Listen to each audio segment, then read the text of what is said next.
anywhere. Don't touch that dial. Keep watching Rapid TV. This is me giving a rapid response to Rapid TV.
Hello and welcome to Rapid TV's continuously evolving social, political, and general interest show, Korero.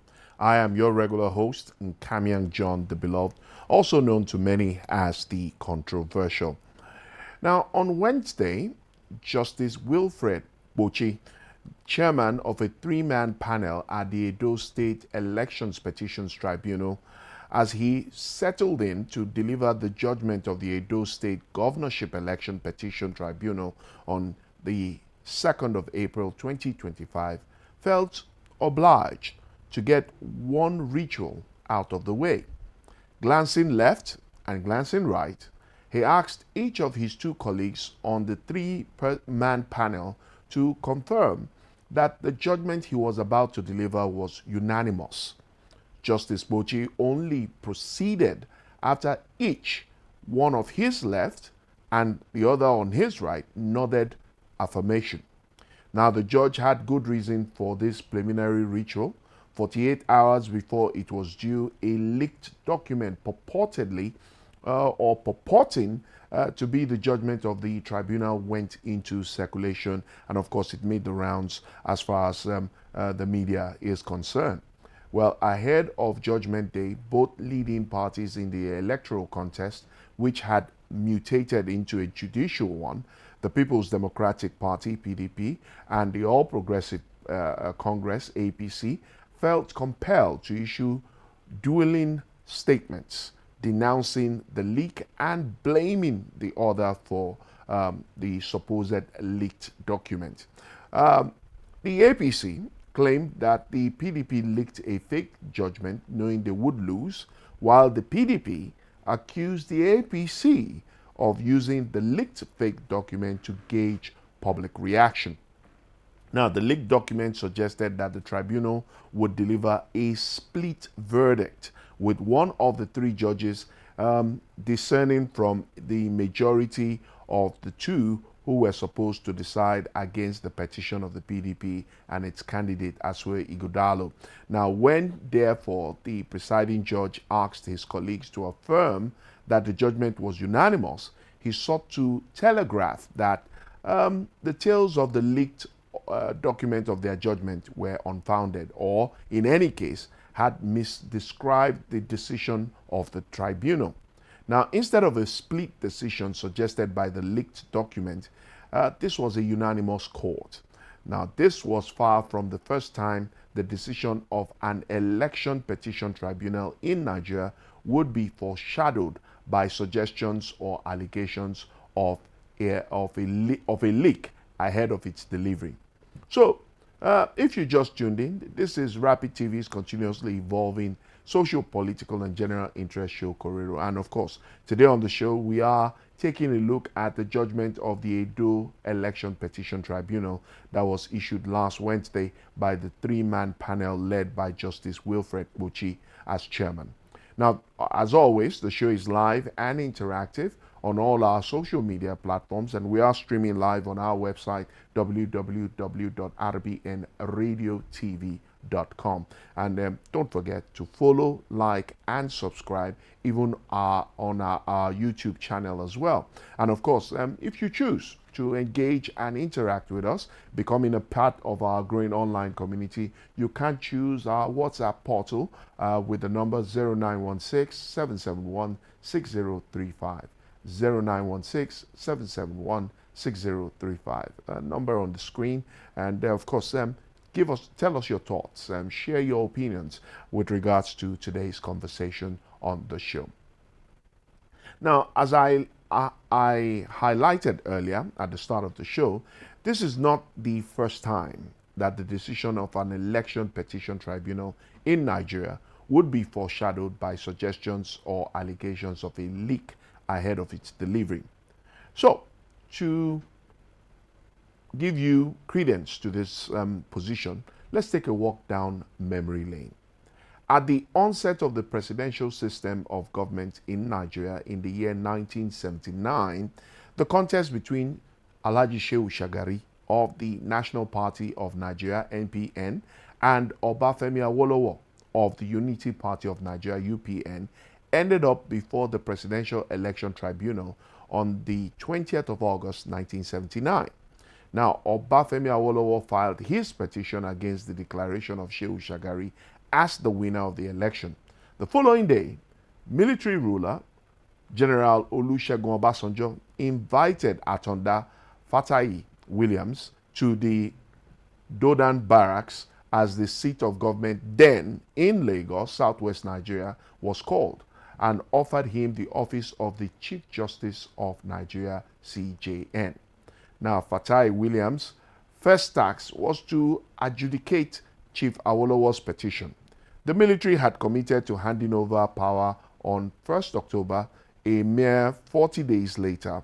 General Obasanjo, who was overseeing arrangements for a high-profile handover to an elected successor, was anxious to know that the Supreme Court would not torpedo his plans. It was credibly suspected that he received the necessary assurances from his hand-picked CJN well ahead of the judgment.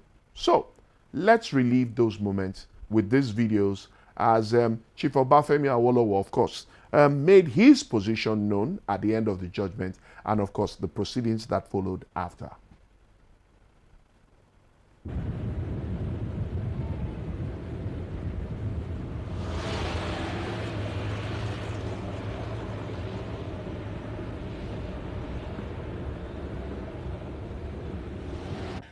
That the NPN has acceded to power by fouling the electoral process. We have seen that in fouling the process, the NPN was not alone.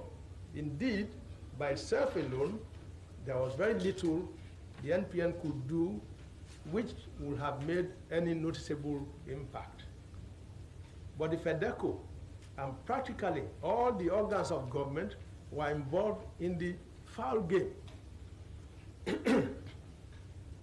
It stands to reason that having fouled the game once to advantage and with impunity, the NPN will want to try it again to perpetuate itself in office as its national aim to tamper, let alone foul the electoral process to the prejudice of other contending party or parties. It is imperative that we should tackle and involve solutions for and widespread rigging of election in 1965 are today among those who are equally prominent in the leadership of the NPN and in the rigging of the last election. We are all witnesses to the dire and tragic consequences of the fraudulent acts of 1965, including the long, painful, and distressing abeyance of democracy and the rule of law. Indeed.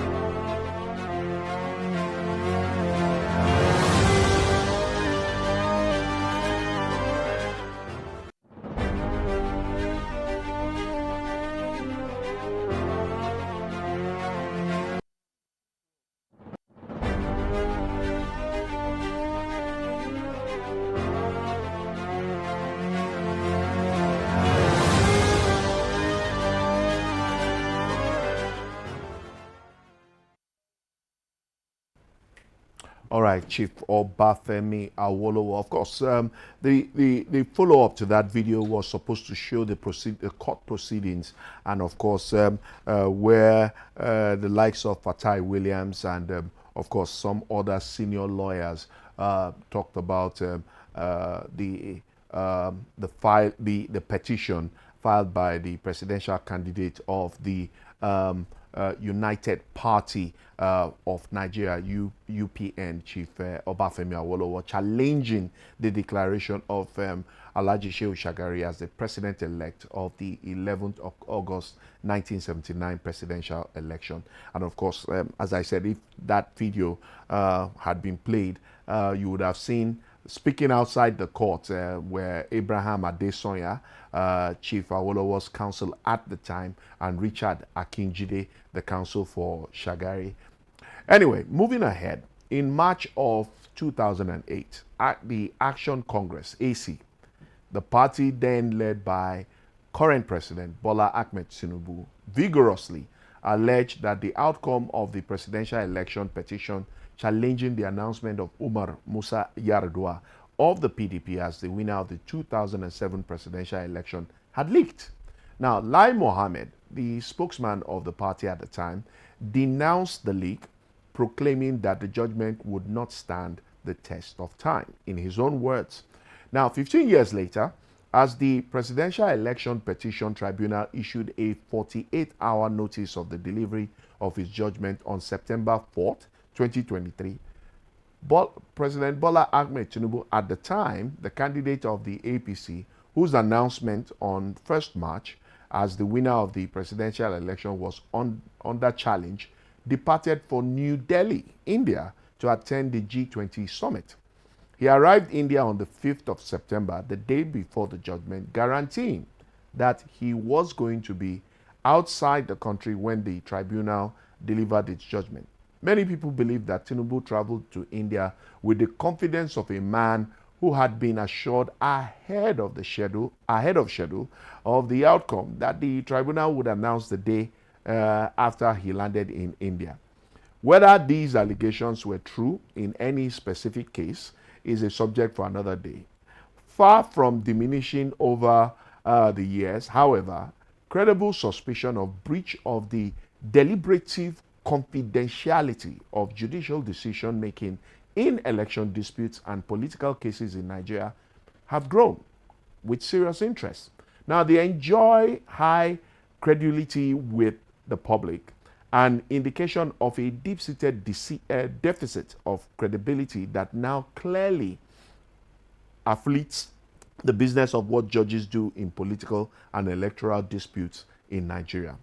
Now, joining me this morning virtually from the city of Lagos, southwest Nigeria, to have this conversation with me as we look at the fallouts of last Wednesday's Edo State Election Petition Tribunal judgment is a legal practitioner, the principal partner, Robertson Legal, Abuja and Lagos. He is also a writer and author of the book titled The World We Once Had, in the person of Osigwe Ahmed Momo. Good morning, Ahmed. It's great to join us this morning. How is Lagos? Lagos is amazing. Thank you so much. I'm glad to be here, sir. All right. I'm assuming you've taken your time to read the judgment from the Edo State Election Petition Tribunal. There was a little bit of hullabaloo when that judge, first of all, when the judgment supposedly leaked, and then eventually when the chairman of the tribunal did give the judgment, and of course affirming Monday Akpebolo as the elected governor of Edo State. But let me hear from you as a man of the cloak. How did you react to, one, the developments that built up to that judgment and eventually the judgment itself? Okay, I'm going to say the development. You mean by this, the leak, the supposed leak document. Am I right? Yes. Okay, well, I think these are humans. I mean, there's going to be human factor that will play into things. life has become very digital. We live in a time that is very difficult. Even from the White House, there are leaks, and so you don't expect, a panel of gentlemen who are going to have assistants, who are going to have people around them that can easily snap, scan, and use all sort of electronic device to, get access to documents. So we see some of that. Another, I'm just saying, generally speaking, as regards leaked document, that happens quite a lot. And so I don't think Nigerians should really be discouraged or lose faith in the judiciary when this happens. We're going to have more leaks. But what's more important is that some of these are doctored judgments that are pushed out there to create some kind of propaganda and create dissent before the actual thing comes out, somehow to reduce or devalue the judgment in itself that will come. So we really need to be eagle-eyed and realize that is, an honest mistake, and that is being perpetuated by bad actors. And I think in the later part, in this regard, probably bad actors had hands in this. But yeah, there was a judgment flying around that said the PDP candidate had won, and so that kind of a problem would create disaffection. And so when there's another judgment that says it's the APC now, people can get to the street, get angry, get agitated, and say, no, the real one was supposed to be PDP, now it's APC. I think that this is really a case of bad actors, and we need more security, more cyber security to police this. Okay, Ahmed, let's look at the fact that there seems to be a tradition, or will I say a sequence here for some time now, right from 1979. We've seen situations where judgments relating to election petitions, tribunals being leaked. Doesn't that suggest that we may have a problem with that aspect of our judicial system? Because judgments are supposed to be somewhat secret until they are finally made public, and then the parties involved are made to understand who is on the right and who is on the wrong. But we've seen somewhat of a tradition, some kind of a trajectory that keeps suggesting that there is no deliberation on the part of the judiciary to curtail this seeming tradition of leaking out judgments. Well, I would say if it was difficult in the 1970s, it's near impossible right now to police. That's the fact. The sheer stage of security, appliances, devices, technology right now make it almost impossible. With your eyeglasses, there are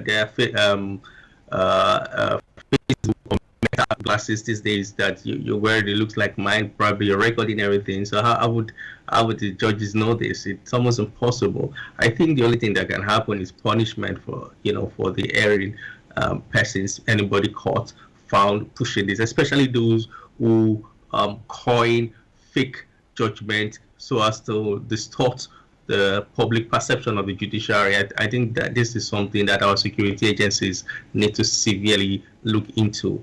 But then again, I don't think it should distort the judgment itself. When the judgment is out and you read the judgment, then you can say, this is absolutely nonsense. This doesn't make sense. This makes sense. Or, one way or another, at the end of the day, I think that as bad as it is, it's really not the judiciary's position to police itself. It's the executive to police the judiciary, to defend the judiciary. As a matter of fact, it's all Nigerians. We shouldn't take this lightly. It has a way of destroying the confidence of the judiciary, and it's something that we all should police as much as possible. And probably one or two bad actors ought to be found and made examples of, to deter other people from trying out in the future. I'm glad you pointed that out, the fact that not just Nigerians, but even the international community is beginning to lose confidence in the Nigerian judiciary. The aftermath of that judgment has seen the U.S. mission in Nigeria actually question that judgment.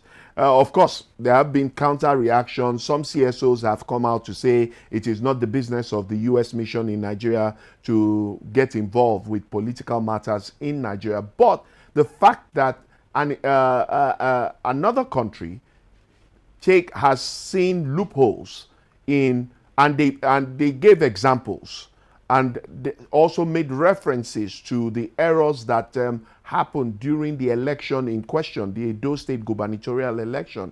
Doesn't that in itself dent or taint the Nigerian judiciary? Let's not forget the issue of the current CJN being denied visa outside the country, and there are speculations that it is because of her role in the judgment that eventually saw Hope Uzodinma become governor of Imo State, removing Emeka Ihedioha as governor at that time.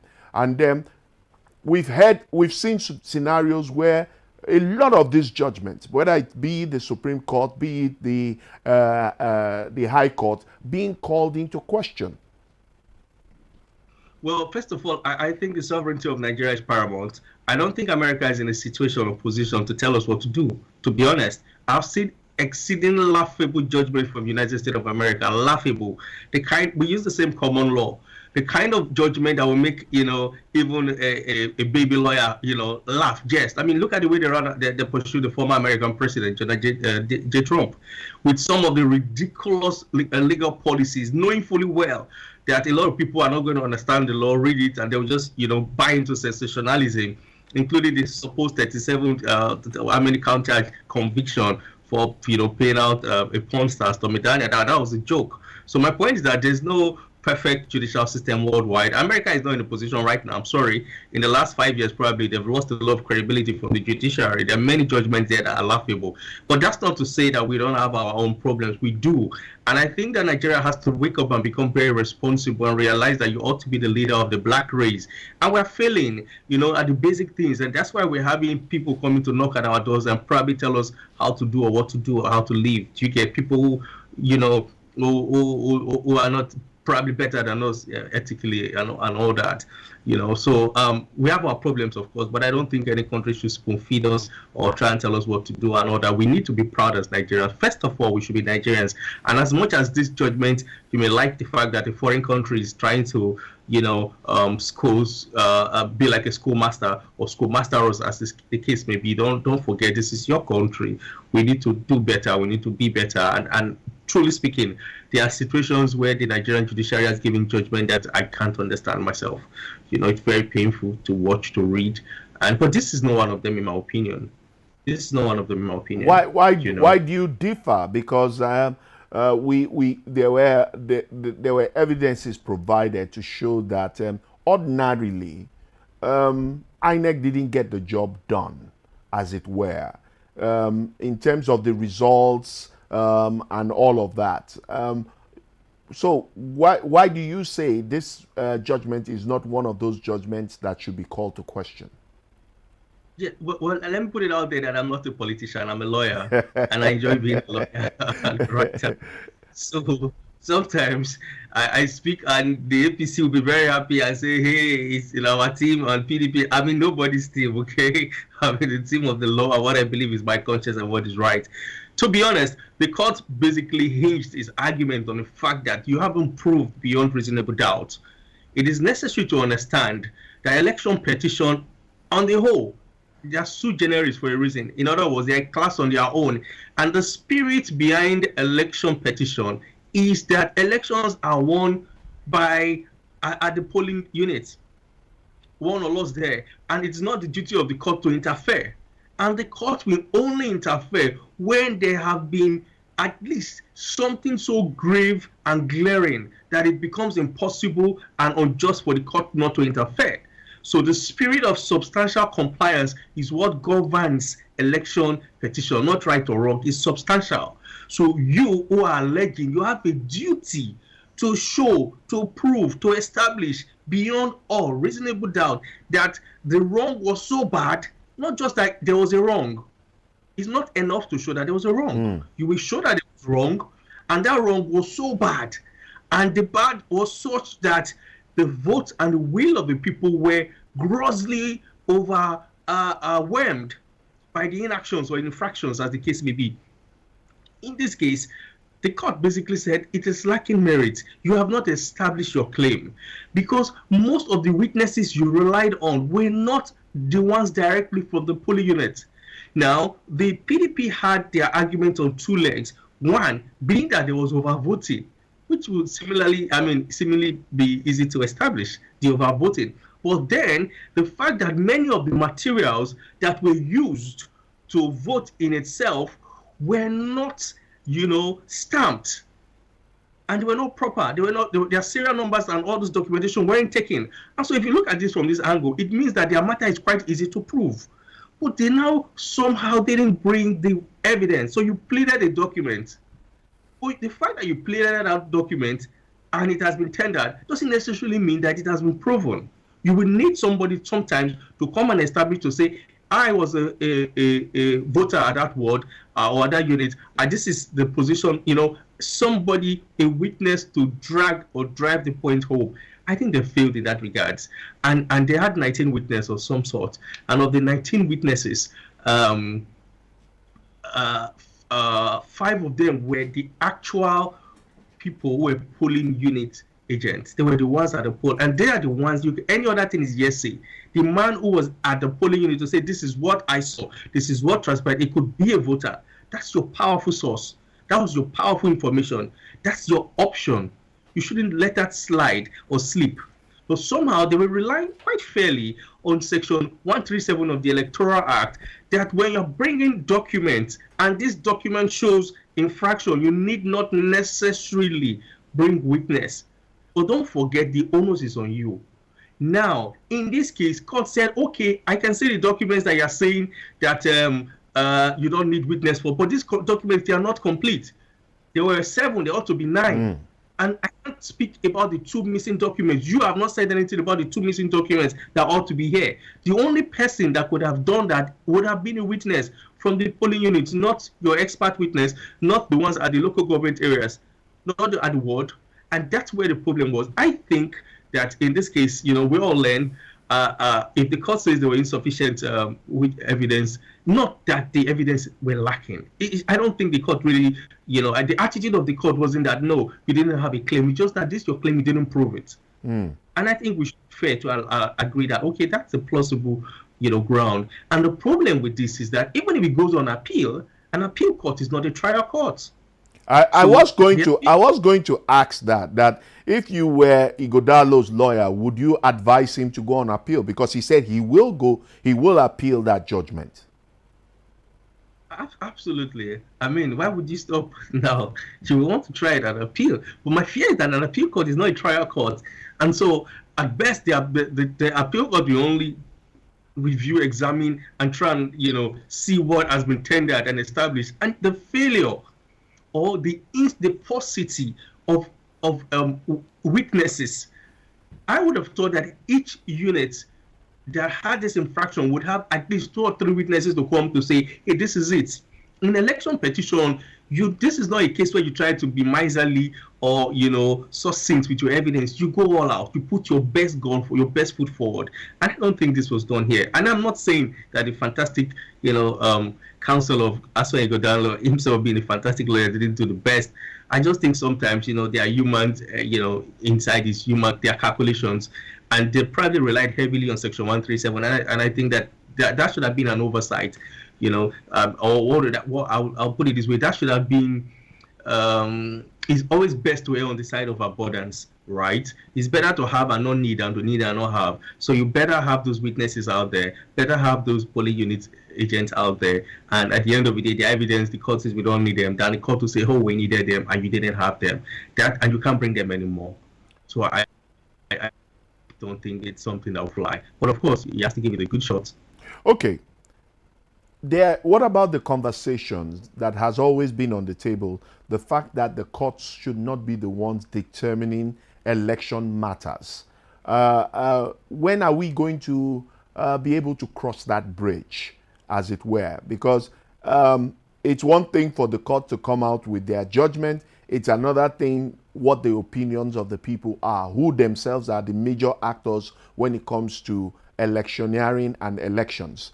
So when are we going to make this transition? When will we be able to see elections conducted freely, fairly, and the courts actually do their jobs of educating issues of the law? No, I think that stage is long. I mean, it's painful to see a group of very old men mostly sit and decide, and women, of course, sit and decide the fate of Nigerians. Whereas those of us who went to vote, took our time. It's as if our vote didn't count. And then, no, we don't practice the judiciocracy. It's a democracy. We don't. It's not. This is the country we live in. We shouldn't wait. In Nigeria, if you win an election, until and unless you come out from the courts, then it's as if you've not won anything. I think that culture must die. But it's really with us. We need to start doing the right things ourselves. Remember, we had a president who came out to say, "Hey, my elections were flawed, but I'm going to make things better." And I think elections around the time, you could see that INEC was really becoming something better. So if we depoliticize INEC in itself, things will get better. And maybe we should also look at the situation whereby the INEC office itself is, probably nominated by a cross-section of Nigerians, than a man in particular. We need to be very, very imaginative with how we come about the INEC chairmanship position. It's very crucial. It seems to be tainted with whoever is in power, put somebody who we can somehow have some level of control over, or the perception of that itself is bad. So even if that's not the case, that's the perception we're having, and that's a bad perception in itself. So we need to rid ourselves of that. And I think sadly, until we get to the point whereby people win overwhelmingly. Another thing about election is that it's not, we don't have to go to the election trying to drag, I won with 40,000 votes, I won with 5,000 votes. A very convincing election, which I pray will be the future of the country. But stop it. Not all elections can be rigged. That's a fun fact. Not all elections can be rigged. If you win so overwhelmingly well, believe me, you can't be rigged. And believe me,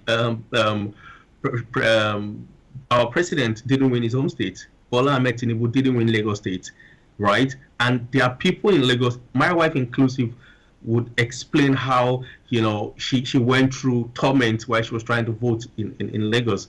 There are areas where talks were in. They made sure that if there's a certain person winning in that vote, people won't vote. My wife waited hours and she still didn't vote.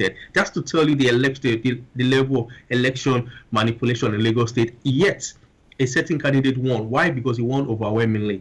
And I think that's how opposition parties have to, that's the mentality they have to start having. They have to come together, build forces that will make it so impossible. You can't rig elections. That's just the truth. Lagos State couldn't be rigged in the presidential election last time around, and there's some other states that really couldn't be rigged, including Abuja. So I'm just saying that rigging, as much as we hear rigging is only possible when there's a margin of error, either A or B, and it could have gone either ways anyways. So that's the situation. So I think until we start having those kind of overwhelming wins, then we'll keep having the court interfere.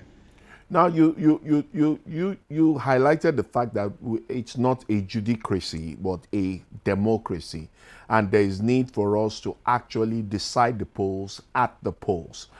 What are the institutions or systems we need to put in place so that we don't have repeats like what we have seen in Edo State, which, as far as the PDP concerned, it still remains contentious. And of course, across the country, we hear that as far as the National Assembly is concerned, they say they want, or I think it's INEC that says they want to have all the elections unified so that we have both the governorship, presidential, all the elections in one day. Some school of thoughts are like, how is that possible considering the way our elections turn out during general elections? But what do we need to do to get it right, especially now, between now and 2027?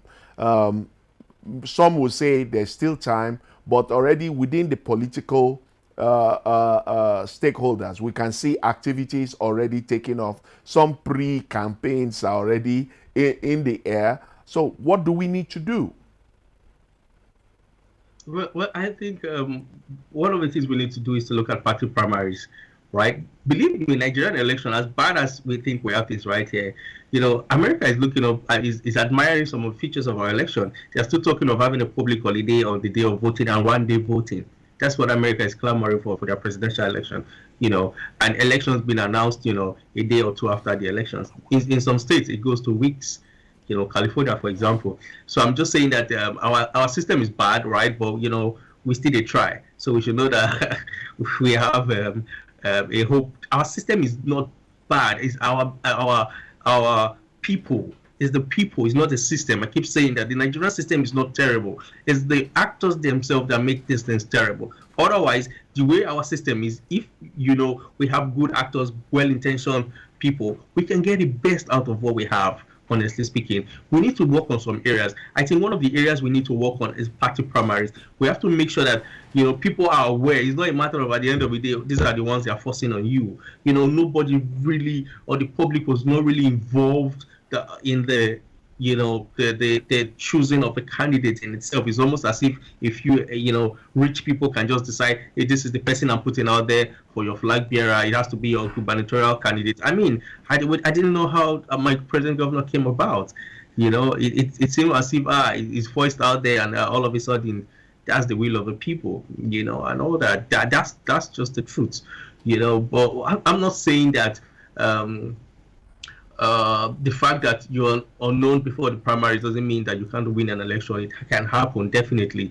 But we need to have a system whereby primaries are really out and people really won, and the political process is so transparent, get people interested and involved, not just the day of one single election and people are like, I don't know, there's always voter party, all of them are the same thing. So somehow the real issue is the millions of Nigerians that don't vote in every election, because they have not been involved in the process. That's the real flaw. That's what's happening. That's the problem we're having. If we can get more Nigerians to vote, more Nigerians to get their voter IDs, more Nigerians to be interested in this process and really believe that their elections, their vote would count, and show them instances where this has worked in Nigeria, I think we'll get something out of this, judicial process. We are far from it. Sometimes it seems as though we are regressing. That's the painful fact. And recently I'm beginning to have that feel. Otherwise, there was a time I thought that INEC was getting this act together. The laws are there. Our system is fine. We have almost everything to have the best election in this country, just bad actors and lack of well-intention from the main political players. So, before I let you go, I know it's a Monday. You're a busy man. We're all busy on Mondays, and that's why you're in Lagos. I wish you were here. So, what are the lessons to learn from Wednesday's judgment, especially as the PDP intends to fight by going to the appeal court with a hope that they can overturn the election petition's judgment? Well, I think that when you're fighting any election battles, you're not going to be sufficient. You're not just going to make your case, and don't be overconfident. You go all out. It's better to have and not need than to need and not have. So the court even mentioned that not all the pleaded evidence that they relied on. You need to rely on everything, show as much as possible, over-labor the court in writing the judgment, put all the facts out there, prove your case. The fact that a matter is pleaded doesn't necessarily mean it's proven, So they had evidence pleaded, but the court said, well, this wasn't proven. So I think that's one lesson I personally would learn from this. And, looking forward, I think Nigerians also should learn to be patient with the judicial system. We have generally closed our eyes to say, no, we don't believe anything coming out from the judiciary again. That's bad. Most of our judicial officers are well-intentioned. That's the truth. Maybe political cases, which are a tiny fraction of the majority of the cases that go through the Nigerian judicial process, how many percent of them are political? But day in, day out, these are men who spend their backs literally writing with pen and paper judgment day in, day out, spending long hours in court. So most judicial officers are fine gentlemen. That's the truth. And I have hope that we'll get to a stage whereby I'll be prouder of the judgment. I see some, I don't want to mention, I see some of the judgment and it's hard. And I see some of the position that refined lawyers are even clamoring for. I'm like, please, Rivers is an example. I don't understand what's happening. Are we losing our senses or something? How did you think it's okay to appoint a man to start governing? So I don't want to delve into that. But, we see some of these things, you'll be like, what's happening here? If we just blind our eyes as lawyers, and public analysts to emotions and just face the law in itself, the law for country, the law for our constitution, and realize that no matter how long we're living here, we have a precedent to set for the next generations. You know, I saw a picture of China 1960 this morning, and you know, I wish. That's all I can say. I wish. Well, The picture of China 1960 and now, I wish. let me throw this last one at you. Certain individuals have been fingered to seem to be the ones playing puppet master with the judiciary. The current minister of the FCT, who also is a member of the body of benchers, has been in recent times fingered to seem to be playing the role of puppet master in the judiciary. How do you react to this? Oh, sorry about that. No, I think some of these are overplayed. Okay. You know, some of all these are overplayed, and it's unfortunate if indeed people have formed the opinion that a certain man can control the judiciary. I think it's really because they have little knowledge on how this thing works. It's not, you know, basically it's far from the truth. A lot of times people believe sensationalism than the facts. You know, you clamor a position. Most times you read judgment. Most times you can actually, you know, digest all that is coming out from there. That's what's true. I don't think anybody has a hold of the judiciary in that sense. All right. However, just to put it in there, we shouldn't forget also that what happened to the last CGN is worrisome. Yes. And that action in itself has somehow, in my opinion, until we go back and have a proper review of the madness that played out and the silence that followed the madness, I don't think we'll solve some of these issues. You know, we have a situation whereby a sitting CGN can be kicked out from the flimsiest reasons and made ridiculed. I mean, indirectly, you have just shown that these people can be touched. They can be, you know, so the protection of the judiciary is not there. So if any judge, if you think that people can blackmail judges, force them, coerce them, well, we have a precedent. What happened to again, it's glaring for everybody to see. So do we have an independent judiciary? Well, I can point to you to a fact of something that happened. And you may not like it or you may like it, but that's a fact. It played out in Nigeria, and Nigerians did almost nothing about it. So if there are judges who somehow can be controlled, I can speak to all of them. But I know that majority of the judges are not those that are the Supreme Court or Court of Appeal, but your regular magistrate and High Court judges. And that's the judges Nigerians should remember. That's the judges, that's the ones Nigerians deal with day in, day out, not the political matters that are distorting the perception of the Nigerian judiciary. Thank you so much, Ahmed, and we really appreciate that you could make our time to be on the show this morning. You have shed a whole lot of light, especially with regards to Wednesday's judgment from the Edo State election petition. And I don't know how long you're staying in Lagos, but when coming back, we wish you a safe trip back to the capital city, Abuja. Thank you very much. I'm glad. Thank you for having me once again. It's always a pleasure. Same here. All right, so let's get back to a walk down history. Remember, I did tell you that I took you as far back as 1978, right? And of course, the fact that judgment seems to find ways of leaking as far back as 1978. Let's see the second video where the two lawyers were conversing and giving their opinions after the Presidential Appeal Tribunal in 1978.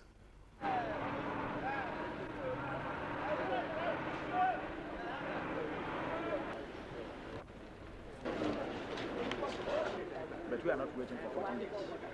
When? It goes off chance. If they want to waste their time and money, if they are business, hope to get a better judgment. Where the ball is in their court, they will meet us in the appeal court.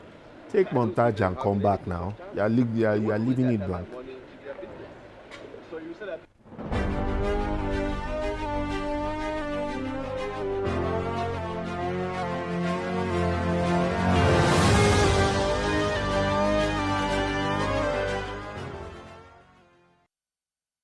We apologize for some reason that video didn't play.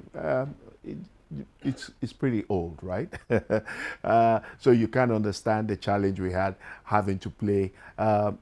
Was shot in analog. If you saw the start of the very first video we showed, old race course.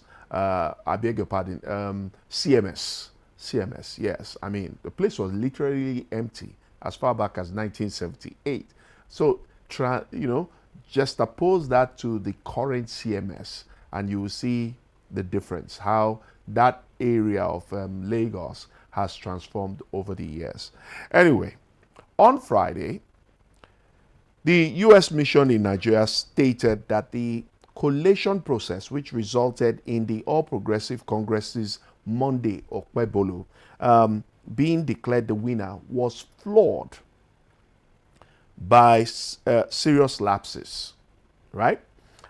Now, the mission, a supporter of the fair and credible elections, emphasized its commitment to monitoring the situation following the proceedings of the Edo State Gubernatorial Tribunal after the independent observers and civil society organizations had reported that the election was plagued by significant errors, such as approximately 29,053 unaccounted ballots and various other inconsistencies. Now, on Wednesday, Justice Wilfred Bochi, chairman of a three-man panel at the Edo State Elections Petitions Tribunal, upheld Okpebholo's election victory and dismissed the allegations from his main opponent, Aso Ighodalo of the People's Democratic Party, PDP, ruling that Ighodalo had failed to satisfactorily prove claims of overvoting and irregularities. However, the U.S. mission implicitly rejected the tribunal's verdict in a post on its official X handle, referencing a report from the civil society organization Impact Development Initiative, which highlighted in its report numerous inconsistencies in the Edo State election, particularly the discrepancies between the total number of accredited voters and the total votes cast. Now, additionally, concerns raised in the report included 29,053 unaccounted ballots and overvoting in at least 382 polling units.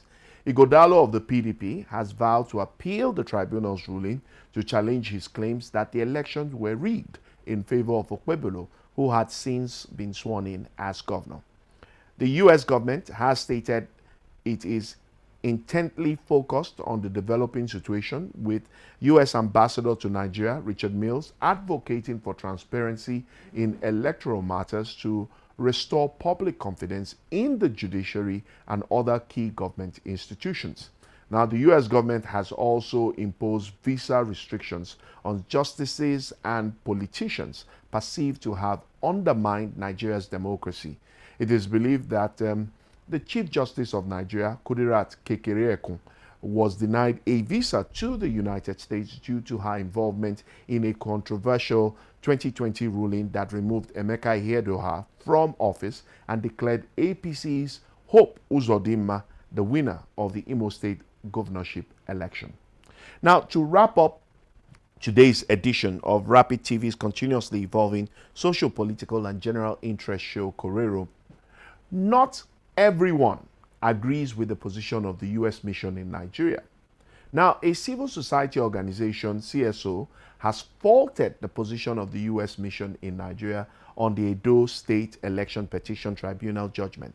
The CSO, under the aegis of Coalition for Good Governance and Economic Justice in Africa, said foreign bodies should desist from interfering with local politics in the country. The CSO's country director, John Mayaki, stated this while briefing newsmen on Sunday in Abuja, the nation's capital. Now, he said that the mission had no role to play in Nigeria's judiciary or even in the country's local politics, and called for the protection of the country's institution. Mayaki, who said the group was shocked by the statement made by the U.S. mission, said the tribunal adjudicated to its best ability on what was presented before it and that the tribunal was right in arriving at its decision that the petitioners did not call competent witnesses to substantiate their allegations and even dump exhibits before the court. Now, he said the country and the judiciary would always do what is right, while he advised the People's Democratic Party, PDP, not to be carried away with what the international community says about the country's local politics. Mayake acknowledged that though it was within the rights of Ighodalo and the PDP to go on appeal against the tribunal's judgment, but appealed that the petitioners should rather join hands with the governor to move the state forward. Now, reports suggest that the PDP had welcomed the comment by the U.S. mission in Nigeria on the election, describing it as a confirmation of the imperfections of the September 21st, 2024 gubernatorial elections in Edo State. Anyway, that sums it up for today's edition of Rapid TV's continuously evolving social, political, and general interest show, Korero. Of course, my special thanks goes to my guest, Osigwe Ahmed Momo, the principal partner, Robinson Legal, Abuja and Lagos. He's also an author and writer of the book titled The World We Once Had. And I suggest you should grab a copy of that book. It would make a fantastic read. And of course, big thank you to you, as always, for allowing us to be a part of your morning and your day. And of course, a big thank you to the production team for ensuring a smooth transmission of the show. Till we come your way with another incisive edition of the show, we promise, as always, to keep our ears to the ground and our searchlight being on developments as they evolve. I am Nkamiang John, the beloved, also known to many as the controversial, signing out.